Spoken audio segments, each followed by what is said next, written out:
జై శ్రీకృష్ణ అమ్మ. వీళ్ళిద్దరూ మా పిల్లలు మేడం. వీళ్ళంతా మా రిలేషన్ పిల్లలు. ఓకే అమ్మా. ఈ రోజు నేచర్ గిఫ్ట్ కి రావడానికి రీజన్ ఏంటి అంటే పిల్లలు దేని మీద ఆసక్తి చూపడం లేదు మేడం. దానివల్ల సరిగ్గా తిండి కూడా తినడం లేదు. అందువల్ల ఫిజికల్ గా కూడా చాలా వీక్ అయిపోతున్నారు మేడం. ఓకే, ఎందుకు ఇంట్రెస్ట్ లేదు? వీళ్ళు అసలు స్కూల్ కి వెళ్ళట్లేదా? అంటే గేమ్స్ ఏవి లేవా? స్కూల్లో ఆడట్లేదా? వెళ్తున్నారు మేడం, కానీ ఇంట్రెస్ట్ పే చేయడం లేదు మేడం చదువుల మీద. ఇంకా గేమ్స్ సంగతి వస్తే అన్ని ఫోన్ లోనే మొబైల్స్ లోనే ఆడుతున్నారు మేడం. బయట ఫిజికల్ గా ఎటువంటి గేమ్స్ ఆడట్లేదు. అలానే ఖాళీ టైంలో ఏ రామాయణం, మహాభారతం, భగవద్గీతలు ఏమైనా చెప్దామంటే అది కూడా సరిగ్గా వినడం లేదు. ఓకే, మరి వీకెండ్స్ లో ఏం చేస్తున్నారు? వీకెండ్స్ లో బయటకు వెళ్తూ ఉంటాం మేడం, బీచెస్ కి, మూవీస్ కి. ఓకే, భగవద్గీత చెప్తానంటున్నారు, డివోషనల్ గా ఏదైనా టీచ్ చేస్తానంటున్నారు. అంటే ఏం చేపిస్తున్నారు? ఎలా చదివిస్తున్నారు? ఇంట్లో కూర్చోబెట్టి భగవద్గీత పారాయణ చేయిస్తున్నాను. అంటే ఇప్పుడు భగవద్గీతలో మనకి 18 అధ్యాయాలు ఉన్నాయి కదా, ఇలా 18 అధ్యాయాల్ని ఎలా మీరు చదివిస్తున్నారు? రోజుకొక ఈ అధ్యాయం అని లేకపోతే ఈ శ్లోకం అని ఏమైనా పెట్టుకున్నారా? అలా నేను పెట్టుకోలేదు మేడం, మామూలుగా చదివించేస్తున్నాను అంతే. ఎక్కడమ్మా? ఇంట్లోనే మేడం. ఓకే, పిల్లల్ని అలా కాకుండా అప్పుడప్పుడు, అంటే మనం రోజు కూడా 4 గోడల మధ్యలోనే ఉంటుంటాం కదా, అలా 4 గోడల మధ్యలోనే వాళ్ళని అంకితం చేసే కన్నా ఇప్పుడు మీరు వెళ్తున్నాను అంటున్నారు కదా బీచెస్ కి వాటికి, అలా కాకుండా 4 దిక్కుల మధ్యకి తీసుకువెళ్తూ ఉండాలమ్మా. ఓకే, అలాంటి ప్లేస్ కి మనం తీసుకువెళ్తే పిల్లల్లో ఏమవుతుంది అంటే మైండ్ లో ఒక రిలాక్సేషన్ వస్తుంది అనమాట.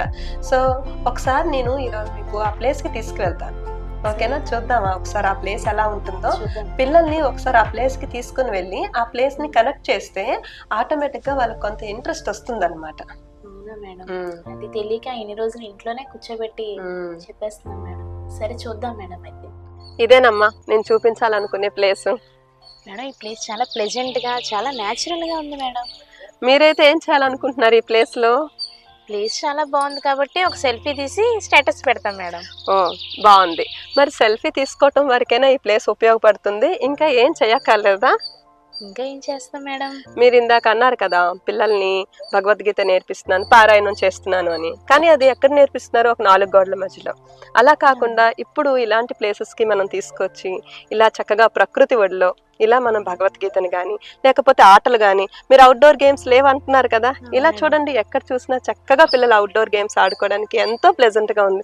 పిల్లలు కూడా చాలా ఎంజాయ్ చేస్తూ ఉంటారు కదా, ఇలాంటి దగ్గర కూడా మనం ప్లాన్ చేసుకోవచ్చు కదా. ఉదాహరణకి ఒకవేళ ఇక్కడ భగవద్గీత పిల్లలు చెప్పుకున్నా లేదు ఆటలాడుకున్నా వాళ్ళు మైండ్ ఎంత రిలాక్స్ అవుతుందో చూద్దామా?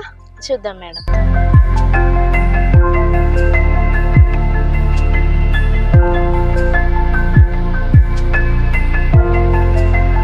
పిల్లలు ఈ ప్లేస్ ఎలా ఉంది?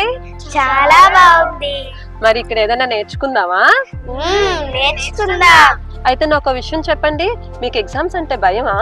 ఎగ్జామినేషన్ హాల్ చూస్తేనే భయం. అవునా? ఎందుకు? క్వశ్చన్ పేపర్ చూడగానే ఏడుపు వచ్చేస్తుంది. ఎందుకు తల్లి?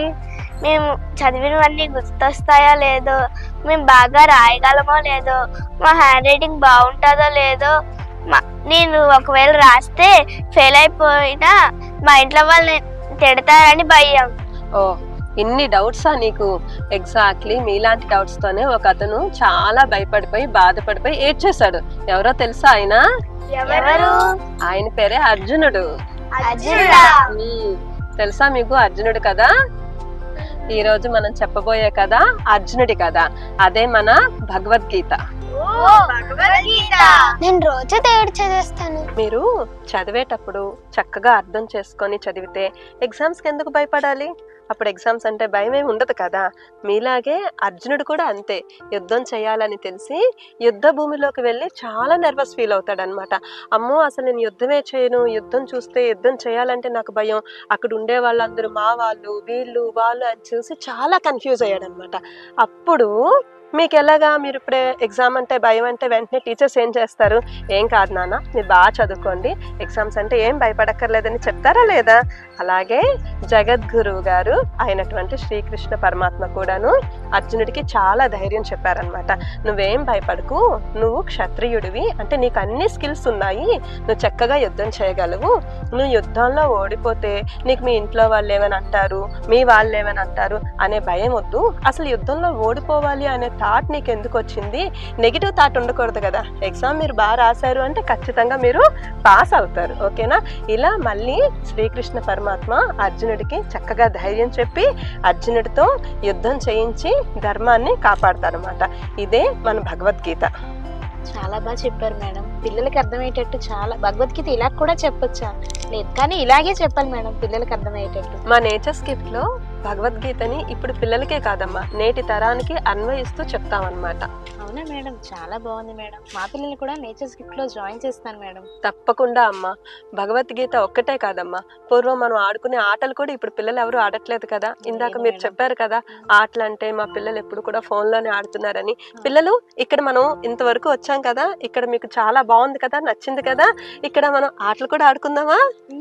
ఓకే సరే పదండి అయితే ఆడుకుందాం. వీరి వీరి గుమ్మడి పండు వీరి పేరేంటి? మోక్షిత.